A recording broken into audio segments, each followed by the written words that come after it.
Good afternoon, everybody. The date is Friday, June 15th, 2018, 1:42 p.m. Good afternoon, everybody. Combination of TGIF Friday workout, about my progress there, and mail call. With my workout, my knee, I went to physical therapy yesterday and worked out yesterday. And I can work out, but I can't get on a treadmill or do the bicycle at the gym or really do much walking yet. So I'm going for my physical therapy, gave me exercises to do home for my knee, and I go to therapy for that, and it's getting a lot better. At least I can sleep at night now. Feels good being out of pain for a little bit. It still hurts. It's not completely healed. So I missed the gym today. My friend got here too late, so couldn't make it today because of my ride situation. So maybe it's better that I didn't go to the gym. I went yesterday and did my routine, and I went to therapy. I had a rough week, 2 days of therapy this week. So everything works out for the best. All right, on with mail call. Mail call from Lemonhead Penny. I got the 71 proof set from him, which is very nice and mint condition. The box is pristine, really nice. For the older sets to have a good cart and good, this thing is like, the ink ain't even faded on this. Some of them are faded on these here sets. So it's really nice. And this coin I had to do research on. It's the 1918 Centavo Philippines S. It was minted at San Francisco Mint, the U.S. Mint, the Philippine coins before World War II broke out after the war. I think they were started mint. They were minted in Manila. I'm trying to do research on this one because the large S is worth a lot more. But what happened, Philippine government confiscated all the coinage during the war, and plus they threw a lot in the Manila Bay, I believe it was, in the salt water, and they recovered so the Japanese wouldn't steal their silver. They dumped a lot in the bay. 1903, both Philippines and the Spanish United States, a rise in the silver reduction weight. In advance of the Philippines by Japan forces in 1942 promoted removal of much of the treasury bullion to the United States. More than 15 million pesos worth of silver remained mostly in the form of 1 peso pieces, 1907 through 1912, and the ill-fate 1936 commemoratives. These coins were hastily created and dumped into the Manila Bay to prevent their capture. So in other words, they put them in the Manila Bay so Japan couldn't capture the silver. Then after the war, they got them out of the bay, and most of them were corroded with salt and ruined. And that brings me to this coin here.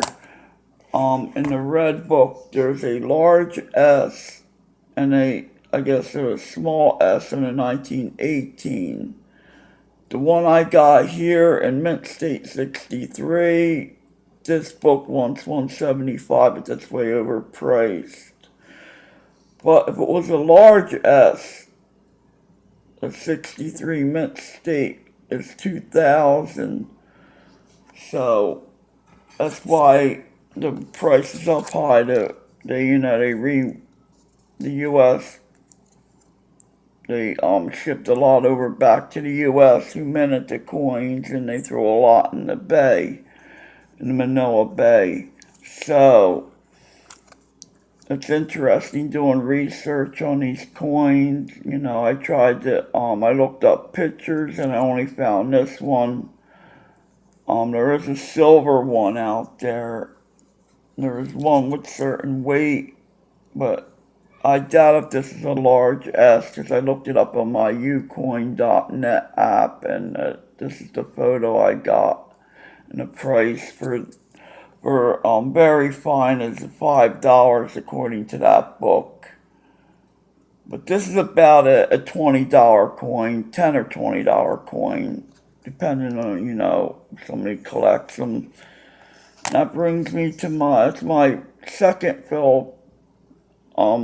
nice Filipino coin. I got a 1908 S I got from my local coin shop. 1 peso. Oh, I can combine the S's with this S too. I never thought of that. This is 80%. This is a beautiful coin. It's a 1 peso Philippines. They're beautiful coins. But collecting these, you gotta do a lot of research, as I'm starting to find out with this one here. Let me look at the S from this one and compare it to the S on that one. Oh no, it's like kind of a fat S there.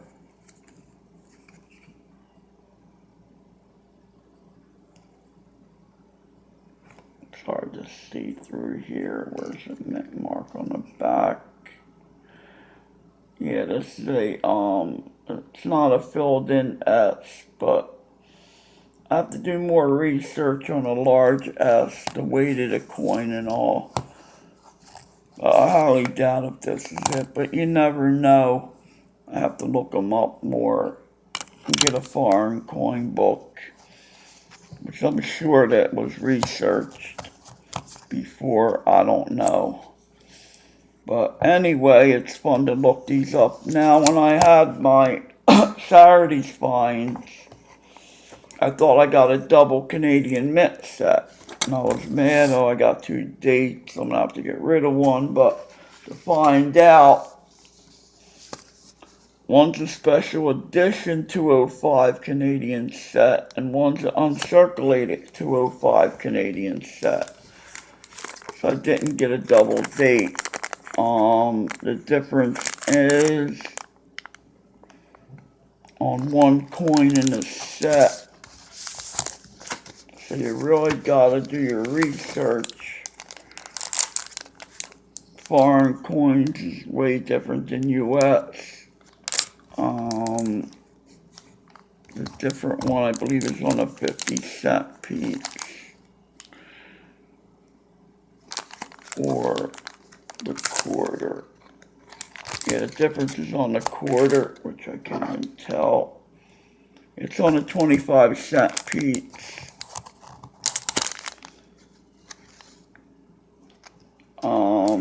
A couple of them got different things on them.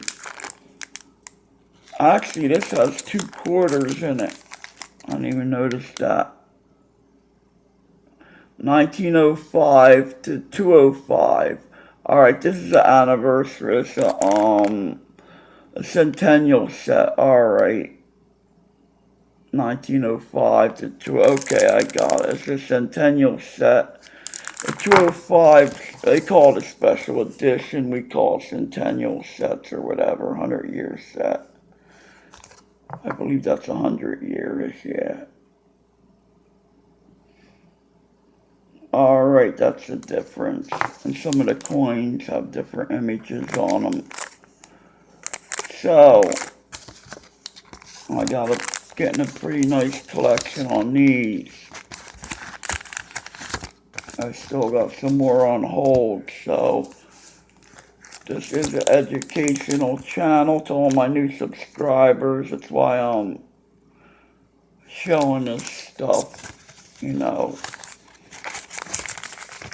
Gotta, you know, do your research, study the coins, find out the difference. Like on the S mint marks, like on a lot of other S mint marks, there's a small S and there's a large S. There's a filled S and there's an open S. You know, I will be live tomorrow around noon.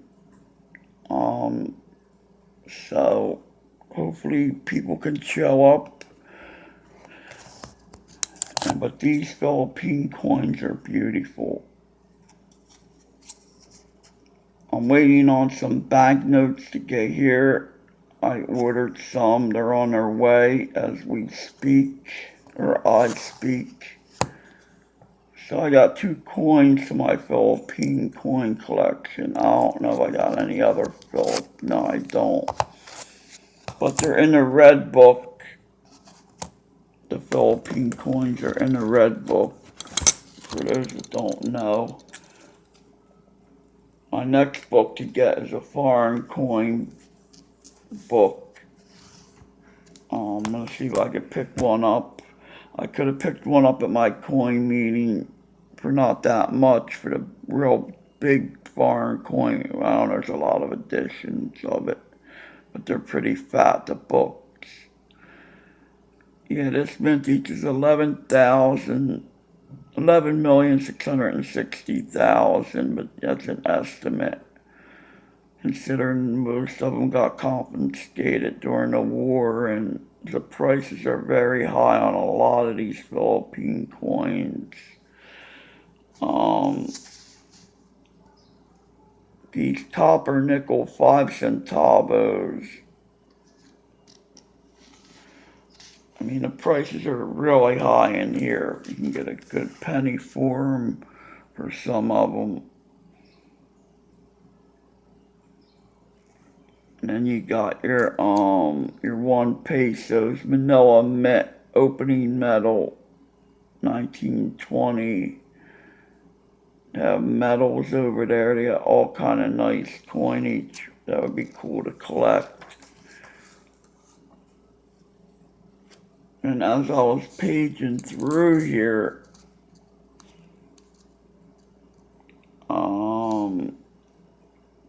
these Alaskan Rural Rehabilitation corporate tokens in 1935 are very expensive, according to this book.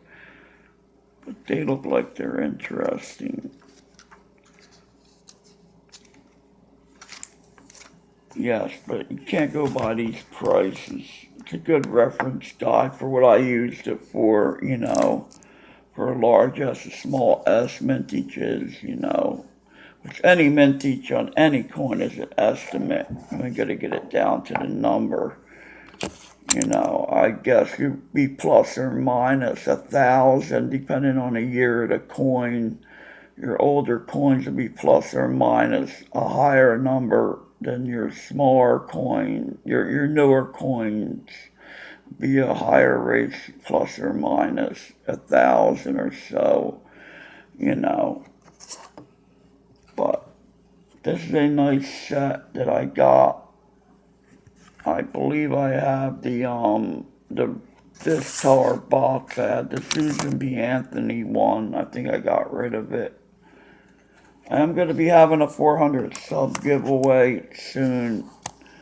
I pick a person and I get their address and they get a surprise in the mail. That's the way I do it. So, and my Kennedy book, I ordered the new Kennedy book.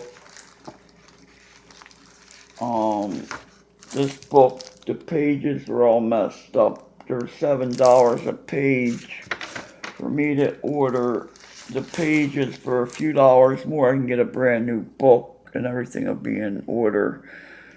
So I have this maybe to donate. I don't know yet. There's a lot of stuff I want to do on here. I want to get rid of all my copper nickel stuff or my clad stuff. Like all them buffalo nickels and stuff. I don't really need them. All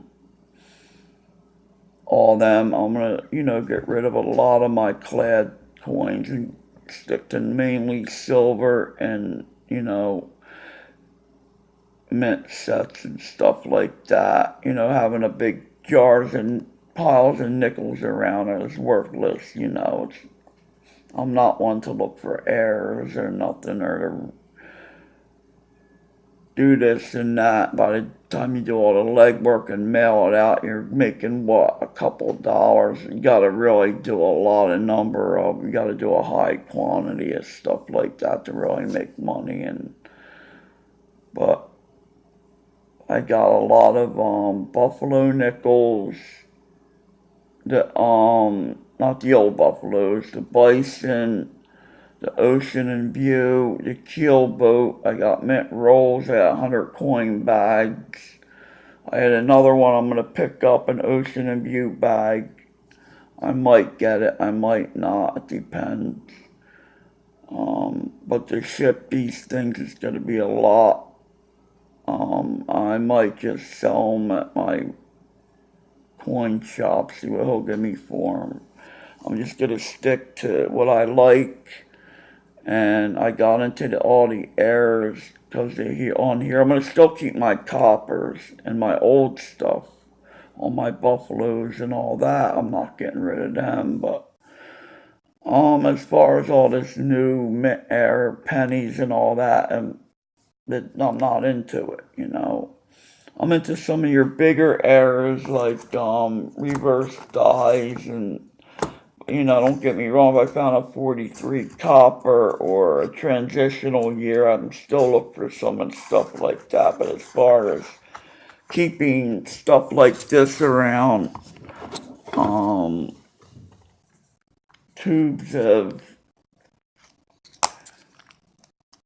2017 nickels like this, it don't do me no good. I could just take it at a coin store and get $2 for it. And I got another one that I got over here of to mail these things would be a lot of money to mail this stuff. Wouldn't be worth it. And this is pre-64. Stuff like this don't.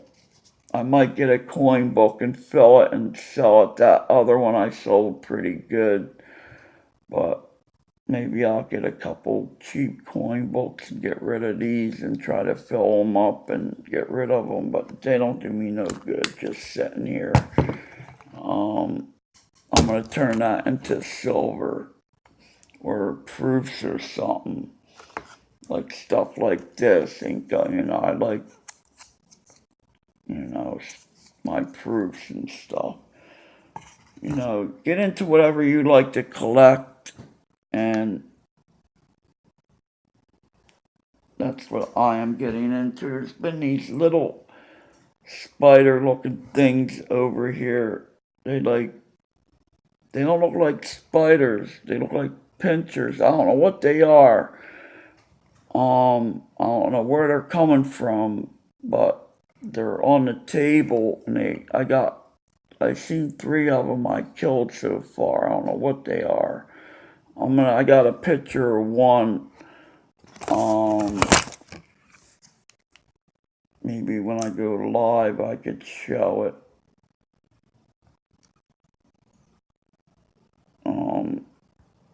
What's my mouth? They look like this. What is that thing? Anybody know? Leave it in a comment. I don't know what they are. They look like pinching bugs. They could be them pinching bugs that used to be around years ago. I haven't seen them in a long time. When I was a kid, there used to be tons of them around. They would hurt you. They would pinch the heck out of you. Alright, I'm going into 20 minutes here. Alright, everybody have a good day, and I'll be live tomorrow around noon. Goodbye.